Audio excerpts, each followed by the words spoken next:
ભરૂચ જિલ્લામાં સ્થાનિક સ્વરાજની 3 બેઠકની ચૂંટણી માટે તારીખ 16મી ફેબ્રુઆરીએ મતદાન યોજાનાર છે, જે માટેની તૈયારીઓને તંત્ર દ્વારા અંતિમ ઓપ આપી દેવામાં આવ્યો છે। જિલ્લાની 3 બેઠકો માટે 40,000 મતદારો માટે કુલ 50 મતદાન મથકો પર મતદાન યોજાશે। ભરૂચ જિલ્લામાં સ્થાનિક સ્વરાજ્યની પેટા ચૂંટણીમાં નગરપાલિકા જંબુસર વોર્ડ નંબર 1માં 4,783, જિલ્લા પંચાયત 1 આછોદમાં 32,498 અને હાંસોડ તાલુકા પંચાયત 12 પંડવાઈમાં 2,949 મળી કુલ 40,230 મતદારો તેમના મતાધિકારનો ઉપયોગ કરશે। 16 ફેબ્રુઆરીના રોજ સવારે 7 થી સાંજે 6 વાગ્યા સુધી મતદાન પ્રક્રિયા ચાલશે।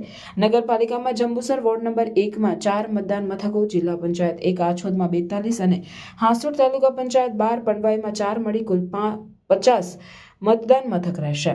મતદાનના દિવસે મતદાન પ્રક્રિયા સરળ બને તે માટે જિલ્લામાં કુલ 290 મતદાન સ્ટાફની નિમણૂક કરવામાં આવી છે, જેમાં 58 પ્રિસાઇડિંગ ઓફિસર, 58 મદદનીશ પ્રિસાઇડિંગ ઓફિસર, 58 પોલિંગ ઓફિસર 1 અને 58 પોલિંગ ઓફિસર 2 અને 58 જેટલા સેવકોનો સમાવેશ કરવામાં આવ્યો છે।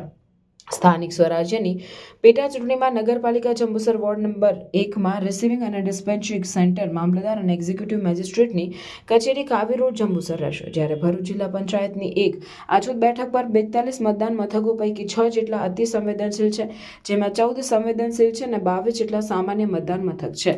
તે જ રીતે હાંસોડ તાલુકા પંચાયત 12 પંડવાઈમાં 3 સંવેદનશીલ અને 1 સામાન્ય મતદાન મથક છે, જ્યારે નગરપાલિકા જંબુસર વોર્ડ નંબર 1માં 4 સામાન્ય મતદાન મથક છે।